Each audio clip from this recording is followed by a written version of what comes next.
પાદરા નગરપાલિકાએ વર્ષોથી બાકી પડતા કરવેરા વસૂલાત માટે કડક હાથે પગલાં લેવાનું ચાલુ કરેલ છે, જેમાં પ્રાદેશિક કમિશનરની કરવેરાની રિવ્યુ મિટિંગમાં આપેલ સૂચના મુજબ પાદરા નગરપાલિકા દ્વારા વેરા વસૂલાત અંગે કડક પગલાં લેવાની પ્રારંભ કર્યો છે, જેમાં 2023-24ના વર્ષમાં પાદરા નગરપાલિકા દ્વારા કુલ બાકી રકમ જાહેર કરી છે, જેમાં 2,12,29,000 જેમાં નોટિસની સંખ્યા છે। 1,000 પાણીના કનેક્શન કપાયા છે। કુલ 270 અગાઉના જપ્તીના વોરંટ કર્યા છે અને 210 મિલકત સીલ કરી છે, જેમાં 3 મિલકતની વસૂલાત થઈ છે। બોજાની એન્ટ્રી નોટિસ 37 છે, જેની કાર્યવાહી શરૂ કરેલ છે। પાણીના કનેક્શન કાપવા છતાં રકમ ભરપાઈ કરવામાં નહીં આવે તો તેઓના ગટર કનેક્શન પણ બંધ કરવામાં આવશે અને જરૂર જણાય તો મિલકત પણ સીલ કરવામાં આવશે। કાપી નાખેલ પાણી ગટર કનેક્શન ચાલુ કરવા 1,000 રૂપિયા વહીવટી ચાર્જ નગરપાલિકા વસૂલ કરશે।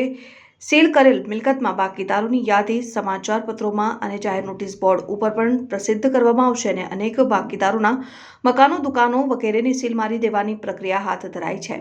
આ કાર્યવાહી થતાં કેટલાક બાકીદારોમાં ફફડાટ પણ વ્યાપી જવા પામ્યો છે। એમાંના કેટલાક લોકોએ કરવેરા ભરવાનો પ્રારંભ કર્યો છે અને બાકીના લોકોએ વેરા ભરપાઈ કરવા તજવીજ પણ આમ તેમ કરીને ભરવા માટે હાથ ધરી છે અને આ પ્રકારની માહિતી નગરપાલિકા દ્વારા સાંપડી રહી છે।